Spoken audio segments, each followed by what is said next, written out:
In 1969, Honda released the CB750-4. It was a 736 cubic centimeter, air-cooled, four-stroke inline-four with an electric starter, a front disc brake, and a claimed top speed of 120 miles per hour. Overnight, it redefined what a motorcycle could be. Every manufacturer on Earth scrambled to respond. Suzuki had a choice: copy Honda's formula or bet everything on what they already did better than anyone. That was 1969. By 1977, the motorcycle they built in response would be gone from showrooms entirely. Tokyo Motor Show, October 1970. Suzuki pulled the cover off a prototype that confused half the room. While every other Japanese manufacturer was racing to build a four-stroke four-cylinder, Suzuki rolled out a three-cylinder two-stroke with a radiator bolted to the front. In the world of motorcycles circa 1970, that was roughly as conventional as showing up to a Formula One race in a diesel truck. Suzuki had reasons for choosing two-stroke, but Suzuki had their reasons, and they were rooted in a story that goes back almost a decade. In 1961, an East German Grand Prix rider named Ernst Degner defected to the West during the Swedish Grand Prix. He did not come empty-handed. Degner brought with him the two stroke tuning secrets that Walter Kayden had perfected at MZ. The individual ingredients, expansion chambers, rotary disc valves, boost ports, existed elsewhere. DKW had built expansion chambers a decade earlier. Suzuki and Yamaha were already running rotary valves on their own racers. What Kayden alone had figured out was how to tune them all together into a system that pushed past 200 horsepower per liter. That integration know-how is what Degner carried to Hamamatsu, and within a year, Suzuki had their first world championship in the 50 cubic centimeter class, with Degner himself riding. From that moment forward, Suzuki became one of the greatest two-stroke engine builders on the planet. So when Honda dropped the CB750 and the industry panicked, Suzuki's engineering team did not abandon what they knew. They doubled down on it. The man leading the project was Etsuo Yokuchi, the same engineer who designed the T250 and T500 Titan twins, and who would later create the legendary RG500 Grand Prix racer. Yokuchi's plan was elegant. He would take the existing 500 cubic centimeter T500 parallel twin, keep the same 70 by 64 millimeter bore and stroke, and add a third cylinder. Then he would do something no Japanese manufacturer had ever done on a production motorcycle. He would wrap the whole engine in a liquid cooling jacket. The result was the GT750. It was 739 cubic centimeters, liquid-cooled, two-stroke, inline triple, producing 67 brake horsepower at 6,500 revolutions per minute. It launched in Japan in September 1971 and reached American and European dealers as a 1972 model, officially badged as Le Mans in North America. Now here is why this bike deserves more attention than it gets. The GT750 was not just different for the sake of being different. In several specific areas, it was technically ahead of the Honda CB750. Start with the cooling. Kawasaki had already proven that air-cooled two-stroke triples were a nightmare. Their 500 cubic centimeter H1 and 750 cubic centimeter H2 ran the center cylinder dangerously hotter than the outer two, which led to piston seizures if you rode hard or got stuck in slow traffic. Suzuki's pressurized water jacket largely solved that problem. Even cylinder temperatures were more even, piston clearances could be tightened, wear was reduced, noise fell, and you could cruise at highway speed in Arizona summer heat without worrying about cooking your engine. Then there were the brakes. In 1973, the GT750K became the first mass-produced motorcycle to offer twin hydraulic front disc brakes as standard equipment. It used 295mm stainless steel rotors. The Honda was still running a single disc. BMW's R90S would arrive with twin discs later that same year, but Suzuki got there first. And the emission system. The GT750 featured something called SRIS, the Suzuki Recycle Injection System. It funneled unburned fuel and oil pooling in the crankcase back through the scavenge ports to be burned with the next charge, attacking the two-stroke signature blue smoke at the source. No other production two-stroke had anything like it. By 1974, the bike also had a gear position indicator on the dashboard, another feature that would not become common in the industry for decades. On paper, the Suzuki produced similar peak horsepower to the Honda, but at around 1,500 fewer revolutions per minute, with a broad, flat torque curve that let you cruise at 60 miles per hour in top gear under 4,000 revolutions per minute.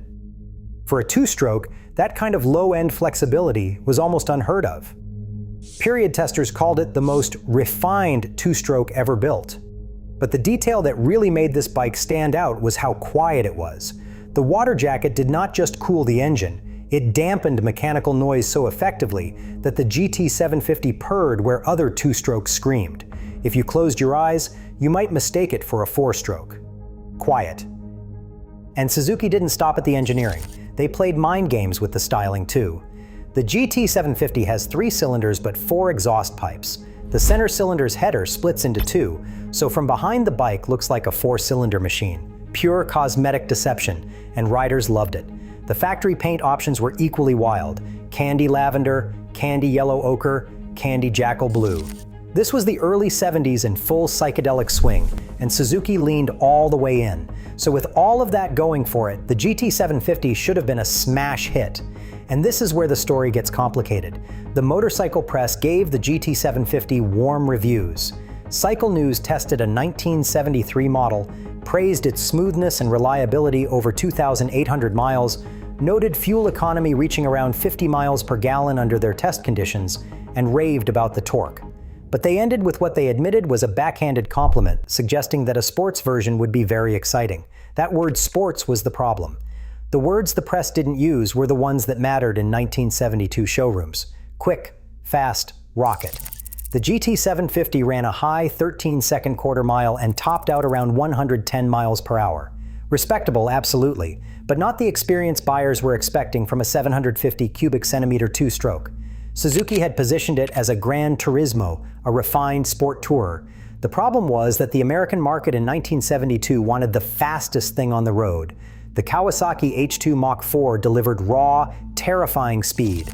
The Honda CB750 delivered prestige and reliability. The GT750 delivered comfort and engineering sophistication, which wasn't what most buyers were prioritizing at the time. Meanwhile, the bike had earned a collection of nicknames that reflected its, shall we say, generous proportions. In America, they called it the Water Buffalo, a reference to both the liquid cooling system and the fact that it tipped the scales at roughly 550 pounds wet.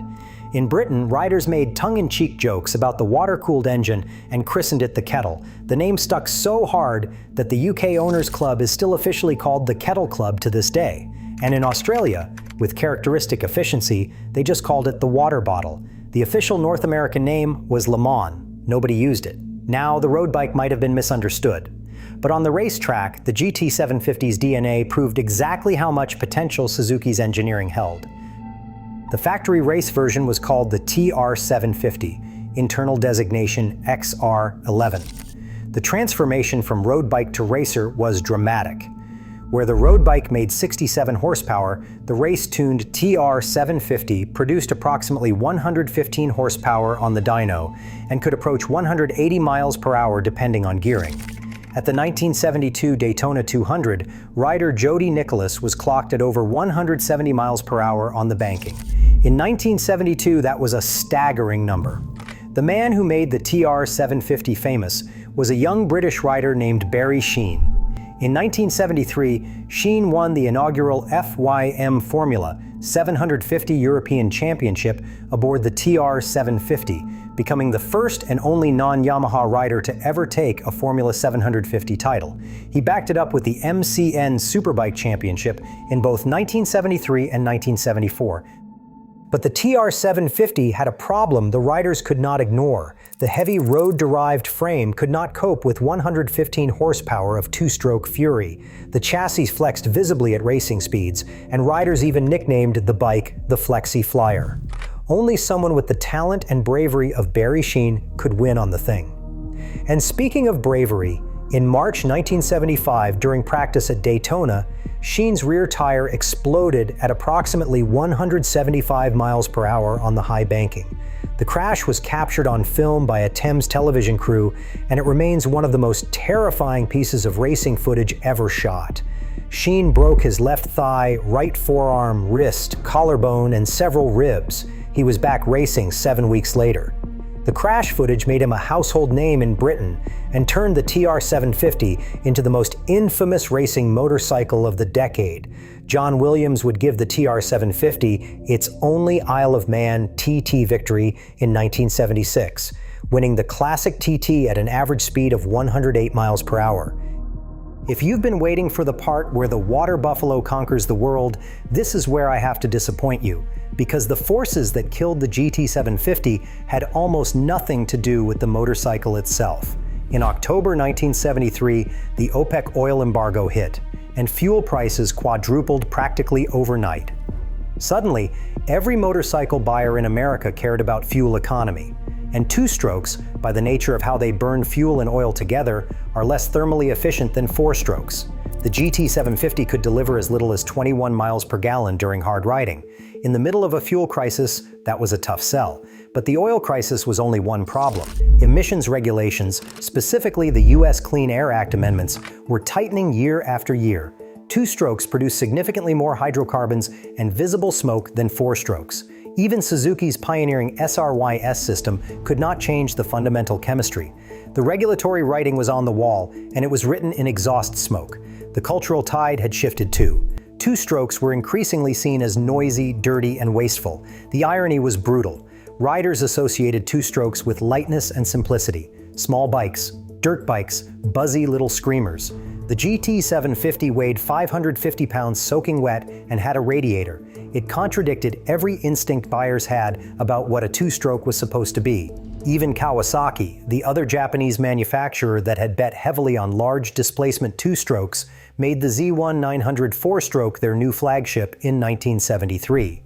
The H2 750 triple lingered until 1975, and the 500 cubic centimeter triple soldiered on as the KH 500 through 1976. But the writing was clear: four-strokes were the future, and Suzuki was increasingly isolated, defending a technology the rest of the industry was walking away from. And then Suzuki made the decision that sealed it. In 1976, the company launched the GS750, a four-cylinder four-stroke that was faster, lighter, and met every emission standard without breaking a sweat. The GS750 made the GT750 obsolete within Suzuki's own lineup. Production of the GT750B continued through 1977, and then it was over. An estimated 71,000 had been built across 6 model years. If you're keeping score, the Honda CB750 sold hundreds of thousands. So was the GT750 a failure? That depends entirely on when you ask the question. For decades after production ended, the water buffalo was unloved. Too big for cafe racers, too thirsty for commuters, and too weird for collectors chasing the CB750's halo. You could buy a clean GT750 for a couple $1,000s and nobody would fight you for it. That has changed dramatically. The Kettle Club in the UK, founded in 1995, celebrated its 30th anniversary in 2025. At their annual Blue Haze rally that year, they set what they claim is a world record for the largest gathering of GT750s, with 80 bikes assembled in one place. In 2005, 6 Kettle Club members rode their 30-year-old GT750s more than 3,200 miles around Britain. They finished with nothing worse than punctures. So much for two-stroke unreliability. Clean examples now sell in the $8,000 to $12,000 range, with Concours quality bikes pushing well above that. The Society of Automotive Engineers of Japan included the 1971 GT750 in its list of 240 landmarks of Japanese automotive technology. Suzuki itself maintains the bike in its official digital heritage archive, and the National Motorcycle Museum in Iowa has a 1975 GT750 Le Mans on permanent display. In 2021, custom builder Roland Sands designed a GT750 flat tracker that Travis Pastrana raced at Daytona, with a custom foot pedal built to accommodate an injury. 50 years after Jody Nicholas screamed around the same banking at 170 miles per hour on a TR750, a water buffalo was back on the Daytona asphalt. What survived from the GT750 was not sales numbers or racing championships, though it had both. What survived was the proof that you can be right about the engineering and still lose the market. Liquid cooling, dual disc brakes, emissions recycling, gear position indicators. Many of the innovations the GT750 introduced eventually became industry standard, Suzuki was just too early, and the world moved in a direction that made their best ideas impossible to sell. The Water Buffalo did not fail because it was a bad motorcycle. It failed because the entire category it belonged to was being regulated and priced out of existence. And if you ride one today, 50 years later, with that smooth triple pulling from idle and that eerie quiet that no other two-stroke could match, you will understand exactly why the people who own them never let go. The best bike does not always win. Sometimes it just has to wait for the world to catch up. If you made it this far, you clearly appreciate a good underdog story. Hit subscribe and I will keep bringing you the ones the mainstream forgot.